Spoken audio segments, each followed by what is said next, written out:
आशा करता हूं आप सब बहुत अच्छे होंगे। मेरा नाम है सिद्धांत अग्निहोत्री। स्टडी ग्लोस पे आपका बहुत बहुत स्वागत है। ये हो क्या रहा है? हो क्या रहा है? मिसाइल पे मिसाइल दागी जा रही है।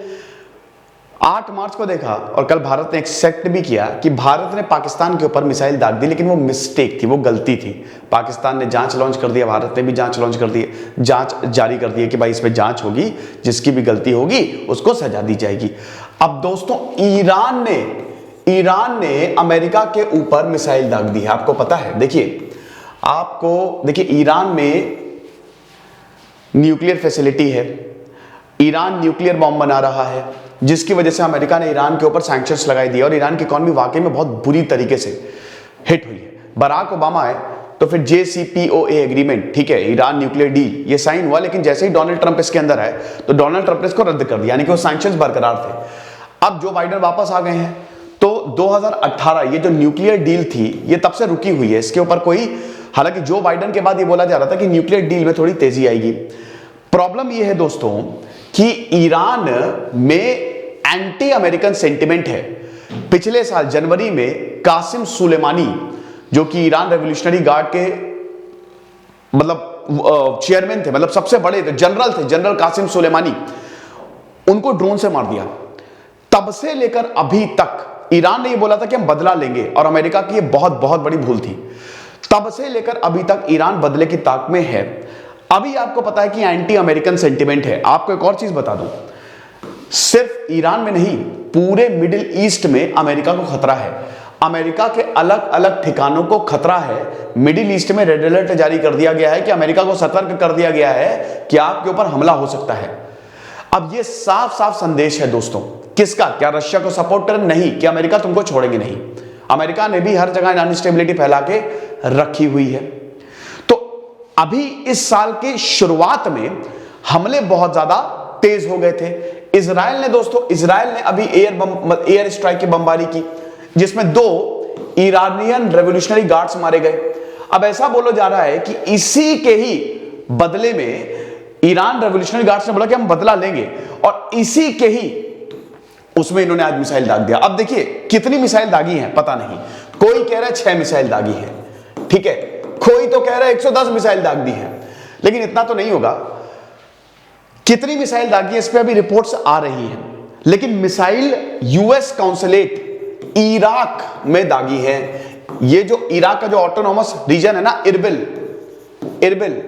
अब देखिए, कुर्दों के बारे में आपको पता ही है, कुर्दिस्तान जैसे ज्यूज हैं, उन्होंने इजराइल बना, बहुत समय से मांग कर रहे थे। ज्यूज लकी हैं, लेकिन ये जो कुर्द्स हैं ना, ये बहुत समय से अलग कुर्दिस्तान की मांग कर रहे हैं, जिसमें कुछ ईरान का पार्ट होगा, कुछ इराक का पार्ट होगा, कुछ टर्की का पार्ट होगा।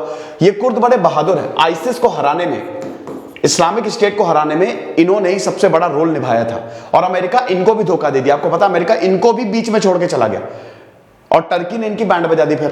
तो अब हो क्या रहा है कि जो कुर्द है, कुर्दिस्तान एक ऑटोनॉमस रीजन है, वहां का इरबिल शहर, वहां पे जो US काउंसलेट है, मिसाइल वहां पे आई है। अब ये नई बिल्डिंग बन रही है, हालांकि कोई कैजुअलिटी नहीं हुई, किसी की जान नहीं गई है, कोई कैजुअलिटी नहीं हुई, कोई मरा नहीं है, कोई प्रॉपर्टी का भी डैमेज नहीं है। अब थोड़ी सी ये कंफ्यूजन है कि एयरपोर्ट को निशाना बनाया गया था कि अमेरिकन काउंसलेट को निशाना बनाया गया था।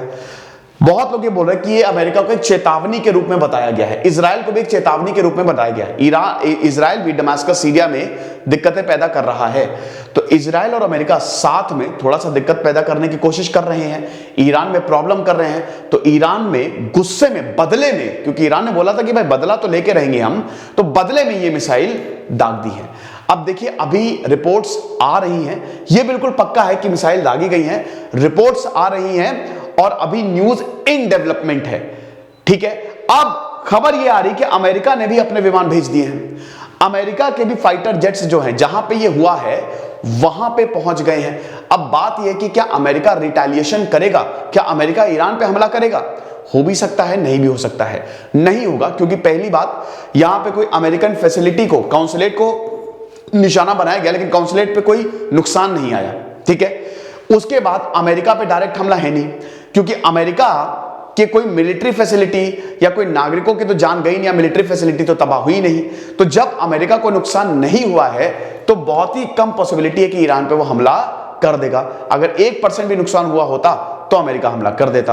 अब बात यह है कि दुनिया में अस्थिरता बढ़ती जा रही है। उधर ताइवान में आप देख रहे हैं कि चाइना बहुत एग्रेसिव हो रहा है।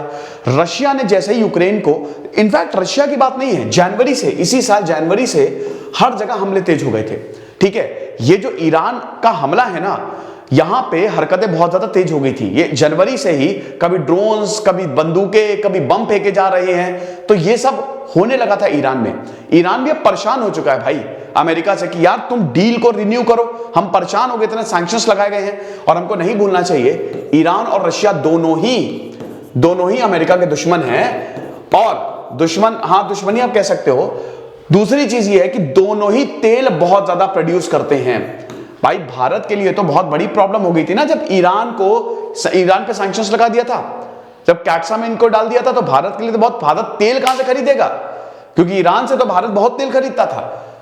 तो और ऊपर से चाबहार पोर्ट अब कहां बना रहे हैं, हम ईरान में ही तो बना रहे हैं। तो ये सारी दिक्कतें बहुत ज्यादा थी। लेकिन भारत और ईरान के कल्चरल टाइज भी हैं और अमेरिका भारत के ऊपर हमेशा मेहरबान रहता है। अभी मेहरबान है क्योंकि उसका इंटरेस्ट है।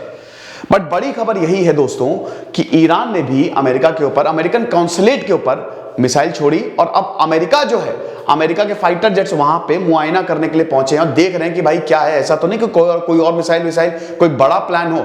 अगर ऐसा होगा तो अमेरिका डायरेक्ट हमला कर देगा और फिर बहुत बड़ी प्रॉब्लम हो जाएगी। ओके, ये खबर है। और अमेरिका की फैसिलिटीज जो है मिडिल ईस्ट में, बहुत खतरा भी बढ़ गया है, वहां पे भी अटैक हो सकता है, ऐसी कुछ जानकारियां आ रही हैं। फिलहाल जो भी होगा देखा जाएगा। एक और चीज, आज लाइव आना मत भूलना बेटा, आज लाइव आ जाओ रात में 7 बजे। मैं आपको एक बहुत बहुत बड़ा ऑफर देने वाला हूं, ओपन ऑफर है ये सबके लिए, आपकी लाइफ बदल जाएगी। क्या है वो 7 बजे मैं बताऊंगा। और उसके बाद ये हमारे कोर्सेज है भाई, लाइव क्लासेस हमारी चल रही हैं, तो लाइव क्लासेस कब अटेंड करोगे, करो अटेंड फटाक से।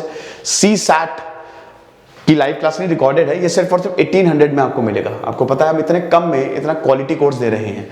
टारगेट प्रीलिम्स ये सिर्फ और सिर्फ आपको 2700 में मिलेगा। तो ये सारे के सारे कोर्सेज अवेल करो, बहुत ही कम। और टारगेट प्रीलिम्स से तो CSAT भी हम आपको दे रहे हैं। ओके, तो लाइव क्लासेस मत मिस करो। खुश रहिए, पढ़ते रहिए। जैसे सिद्धांत अग्निहोत्री साइनिंग ऑफ।